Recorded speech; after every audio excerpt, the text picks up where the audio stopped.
नमस्कार दोस्तों, UP triple SC मुख्य सेविका भर्ती में बात करेंगे। यहाँ पर डीवी के संबंध में फाइनल कटऑफ पर भी चर्चा करेंगे। सभी बहनों के लिए ज़रूरी सूचना, आपका चयन हुआ है नहीं हुआ है, सभी लोगों के लिए बीएससी बीए ग्रेजुएशन में 2 ईयर 3 ईयर कौन अभ्यर्थी यहाँ पर शामिल होंगे, कौन अभ्यर्थी बाहर होंगे, इन सभी विषयों को लेकर चर्चा की जाएगी। तो वीडियो में लास्ट तक बने रहें। अगर वीडियो पसंद आए तो लाइक शेयर भी करें।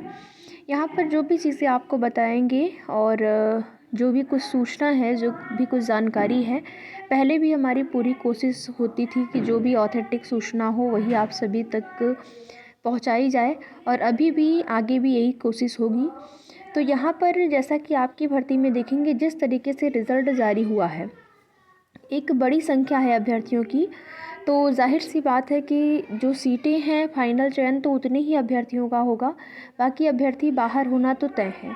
तो उससे ये चीज़ें तो कंफर्म है कि कट ऑफ जो आपकी डीवी के लिए गई हुई है उससे ज़्यादा रहेगी, लेकिन बहुत ज़्यादा रहेगी ऐसा भी नहीं है, क्योंकि जो भी एलिजिबिलिटी को लेकर आपकी भर्ती में स्थिति रही है या फिर आगे रहने वाली है, उसको मैंने आपके जो आपकी भर्ती संबंधित वीडियो था आज का सुबह मॉर्निंग में मैंने एक वीडियो अपलोड किया था लगभग 8:30 बजे के आसपास।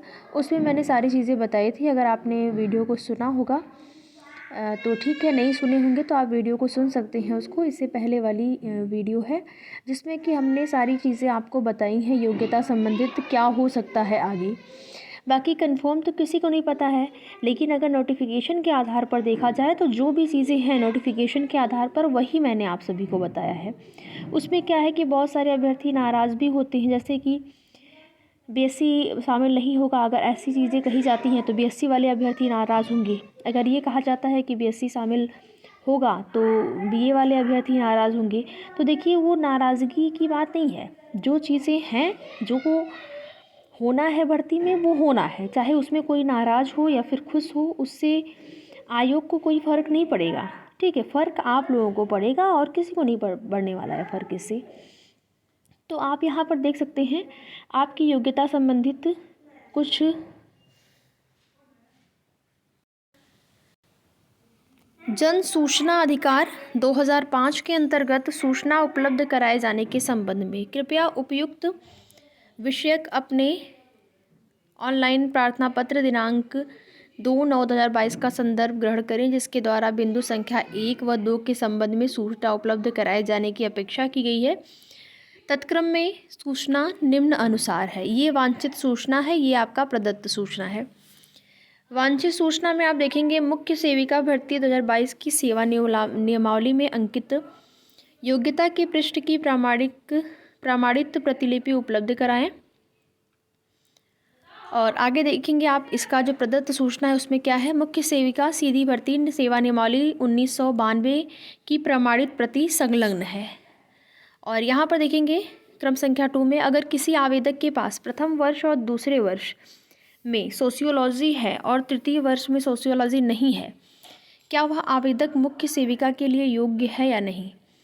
तो आप देखेंगे मुख्य सेविका सीधी भर्ती सेवा नियमावली 1992 की पृष्ठ संख्या 3 पर बिंदु संख्या 4 पर अंकित अनिवार्य शैक्षिक योग्यता निम्न अनुसार है। किसके अनुसार है, भारत में विधि द्वारा स्थापित किसी विश्वविद्यालय से एक विषय के रूप में समाजशास्त्र या समाज कार्य या गृह विज्ञान या पोषण और बाल विकास के साथ कला में स्नातक उपाधि या सरकार द्वारा उसकी समकक्ष मान्यता प्राप्त कोई उपाधि। तो देखिए, ये जो चीज़ें थी ना कि सरकार द्वारा मान्यता प्राप्त कोई उपाधि, तो इस चीज़ में ये जो कला वर्ग दिया गया है, अगर इस केवल आप कला वर्ग को देखते हैं तब तो केवल ग्रेजुएशन जो बीए वाले अभ्यर्थी हैं वही शामिल होंगे। लेकिन ये जो समकक्ष मान्यता वाली बात की गई है, ये आखिर क्या है। समकक्ष मान्यता प्राप्त कोई उपाधि हो, यहाँ पर किया गया है ना। यहाँ पर आप देखेंगे कला वर्ग में स्नातक उपाधि या सरकार द्वारा उसकी समकक्ष मान्यता प्राप्त कोई उपाधि हो। और इसमें विषय की भी बात यही कही गई है कि आपके पास जो है डिग्री होना चाहिए उसका। स्नातक की उपाधि का मतलब वही जो आपका डिग्री होता है वही आपकी उपाधि होती है, तो वो होना चाहिए, उसमें आपका विषय जो है वो मेंशन होना चाहिए। तो अगर आपने डिग्री, वैसे तो आप सभी लोग जिन लोगों ने ग्रेजुएशन किया है आपके पास डिग्री होगी, हो सकता है कुछ अभ्यर्थियों के पास नहीं हो, तो आप लोग अगर डिग्री देखना चाहें तो आप लोग कमेंट करके पूछिएगा, कमेंट करिएगा, हम आपको दिखा देंगे नेक्स्ट वीडियो के माध्यम से कि डिग्री कैसी होती है, उसमें क्या कुछ चीज़ें लिखी होती हैं और जो उपाधि उसमें लिखी है किस प्रकार से होती है। तो डॉक्यूमेंट वेरिफिकेशन जब आपका होगा तो कैसे उपाधि देखा जाएगा। तो अगर आपने नहीं देखा है तो हम आपको ज़रूर दिखाएंगे नेक्स्ट वीडियो के माध्यम से। तो अगर उस उपाधि यानी कि डिग्री को देखा जाए तो उसमें उसके आधार पर तो आपका जो है तीनों वर्ष वो विषय होनी चाहिए अगर आप डिग्री को देखेंगे तो, क्योंकि जो डिग्री आपकी होती है जो आपका लास्ट ईयर होने के बाद मिलता है, उसमें आपके 2 सब्जेक्ट जो लास्ट ईयर में रहते हैं वही सब्जेक्ट उसमें मेंशन होते हैं। और यहाँ पर जो चीज़ें कला वर्ग और विज्ञान वर्ग की बात करें तो एक बड़ा कन्फ्यूज़न है और एक कमेंट भी आया हुआ है एक अभ्यर्थी का, आपको उस कमेंट को दिखाएंगे और उससे बहुत चीज़ें स्पष्ट हो रही हैं। क्योंकि जब आपका नोटिफिकेशन आया था, विज्ञापन जारी हुआ था, उसके बाद देखेंगे जो बीएससी वाले अभ्यर्थी थे उन्होंने मांग करी कि हमको भी इस भर्ती में शामिल किया जाए। तो फिर बाद में आप देखेंगे कितना उस टाइम बीएससी वाले अभ्यर्थियों ने मांग की। फिर ये भी हुआ कि पोर्टल खोलकर पुनः से आवेदन लिए जाएंगे, उसके बाद एग्ज़ाम होगा। तमाम समस्याएं उस टाइम आई थी, तमाम तरह की चीज़ें, लेकिन उसमें भी कुछ अभ्यर्थी ऐसे थे जो विज्ञान वर्ग थे, उन्होंने आवेदन कर दिया था, उनका ये विषय था जिनका होम साइंस सब्जेक्ट था, तो उन्होंने आवेदन कर दिया था। उन्होंने मांग की लेकिन पुनः से पोर्टल ना ही खोला गया और ना ही पुनः से आवेदन लिए गए। ठीक है, लेकिन आवेदन करने वाले अभ्यर्थी ऐसे थे जिन्होंने कला वर्ग विज्ञान वर्ग दोनों से ही थे, या फिर जिन्होंने पीजी भी किया कर रखा था उस विषय से, उन्होंने भी आवेदन कर दिया है या कर दिया था, तो वो भी शामिल हैं इस भर्ती में। उनका भी जो रिज़ल्ट है वो जारी हुआ है।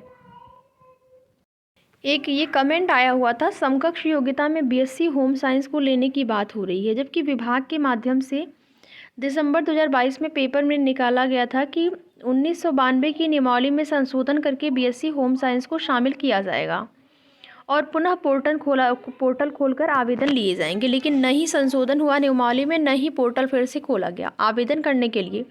तो ऐसे कैसे समकक्ष योग्यता में बीएससी होम साइंस को ले सकते हैं, जबकि अभी हाल ही में माननीय सुप्रीम कोर्ट ने भी अब स्पष्ट किया गया है कि बीच में कोई भी भर्ती हो उसके बीच में नियम, खेल के बीच में नियम नहीं बदला जा सकता है। जब तक अनुच्छेद 14 का उल्लंघन न हो रहा हो तो कैसे लेने की बात कर रहे हैं आयोग बीएससी होम साइंस को।